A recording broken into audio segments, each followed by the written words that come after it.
Picture this, okay? You're walking along a canal, right? Beautiful, peaceful, birds are singing, maybe some ducks are paddling around. Sounds idyllic. It does, doesn't it? But then imagine this serene scene sparks like a huge controversy, Uh-huh. all because someone wants to add a simple walking path. You're kidding. A walking path. That's what's causing all the fuss. No kidding. And that's what we're diving into today. This whole idea of balancing nature and public access, Yeah. and it gets surprisingly complicated. Oh, I bet. Where are we starting with this? We've got some local news. It's fascinating, really lays out the different sides of this debate. Because you're right. Even something as simple as a path can bring up these fundamental questions about, well, about who gets to use these spaces, right? Exactly, and how we make those decisions.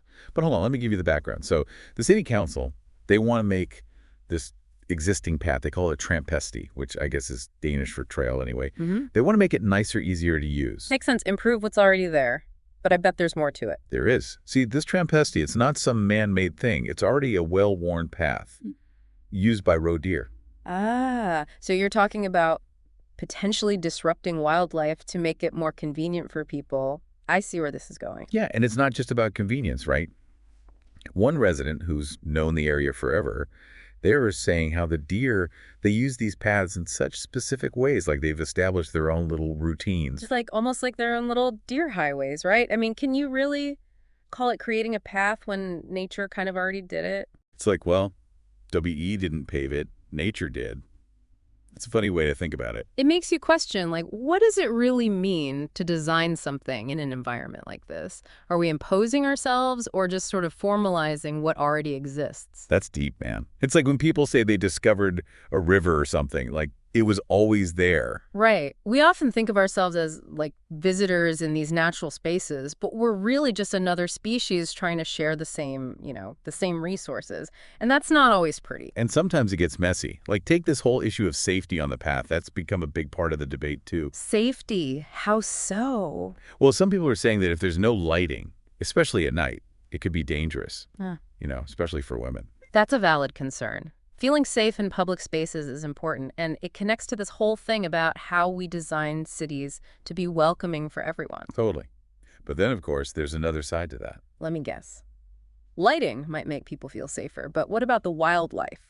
Exactly. Yeah. Suddenly, you've got to think about the impact on all the nocturnal animals, the insects, the bats. It's always a balancing act, isn't it? Every intervention, even if it's well-intentioned, can have these ripple effects. Okay, so how do we even start to balance all of this? Where do we go from here? Well, it starts with understanding the stakes, and those are pretty high, even for a small project like this path. We've got to consider not just how our actions affect us, but how they affect the whole ecosystem. It's like that saying, if a tree falls, just because we don't see the impact directly doesn't mean it's not there. Right. And in this case, ignoring those impacts could have serious consequences. So we need to look at this Trampesti not just as a path, but as this little microcosm of a much larger issue. How do humans and nature coexist, especially as our cities keep growing? And how do we make sure everyone's voice is heard, even if they don't walk on two legs? Exactly. It's about recognizing that we're all interconnected, whether we like it or not. And our actions, even small ones, have consequences. It's like we forget that we're not the only ones living here. It's true. It's like we think we can just build whatever, wherever, and not think about the consequences. In this article, it really drives that point home with this whole idea of a motorway for wildlife, which sounds kind of weird at first. It does sound a little strange when you put it like that. Right, but then when you actually think about what it means, it's like, oh yeah. These paths, they're not just for people. They're like these corridors for animals to move around, find food, all that jazz. Yeah, like the article said, assuming you're alone in nature, that's it. Totally bonkers, basically. We're never really alone out there, even when we think we are. And that's something urban planners are always grappling with, this balance between human needs and, the actual environment. Especially as cities get bigger and green spaces get smaller, those little pockets of nature become even more important for everyone. Right, it's like this tiny path becomes this, battleground for this much bigger issue. Exactly, and it shows how complicated these decisions are. It's not just about paving a path, it's about the ripple effects. And speaking of complicated, the article brings up how politics plays a role in all this, too. Oh yeah, things are always more complicated when politics get involved. This one council member, I think they said they were conservative, called the whole project a waste of money. Which, okay, on the surface could just be about being careful with taxpayer dollars, but it also makes you wonder. Like, is there something more there about the role of government? Like, should they even be involved in shaping these spaces? Right, where do we draw the line between public amenities and just leaving nature alone? It's a tough one. And the article makes this really interesting point. They question if either side of this whole debate actually gets nature at all. Ooh, that's a bold statement. What do they mean by that? It's like, are we so focused on what we want, human needs, human desires, that we're missing the bigger picture? Like we're so busy arguing about the path, we forget about the forest, so to speak? Exactly. It's not just about finding a compromise between what people want. It's about realizing there are other beings involved. Who might not have a say in the matter, but are still affected by our choices. It's a good reality check, you know? We can't just bulldoze our way through these decisions without considering the consequences. We've got to find a way to share these spaces, and that takes effort, compromise, and maybe a little bit of humility on everyone's part. It really makes you wonder, can we ever truly find that balance? Mm. Like, can we create spaces that work for both people and nature? Or are we always going to be stuck in this tug of war? That's the million-dollar question, isn't it? And honestly, I don't think there's a one-size-fits-all answer, but I do think it starts with really listening to each other, even when we disagree. Instead of just digging in our heels and saying, my way or the highway.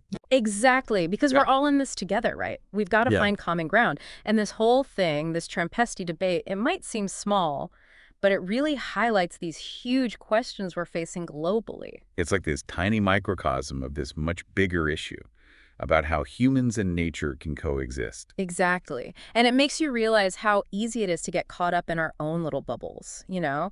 We forget that we're not the only ones who depend on these spaces. We get so focused on what we want, our trails, our lighting. But we forget about the bats and the bugs and the deer. We need to, zoom out and remember we're part of something much bigger than ourselves. Cultivate a little empathy for our non-human neighbors. Exactly. And that takes effort. It takes a conscious choice to say, okay, what's my impact here? How can I be more mindful? So what can we do? Like, on a practical level, if we're walking through a park, what should we be thinking about? Just pay attention.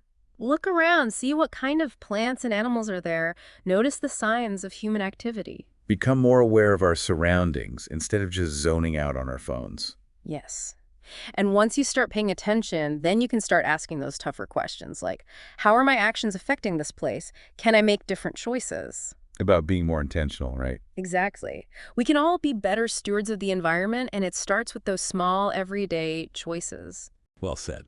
So there you have it, folks. What started with a simple path led to a pretty deep conversation about our relationship with nature.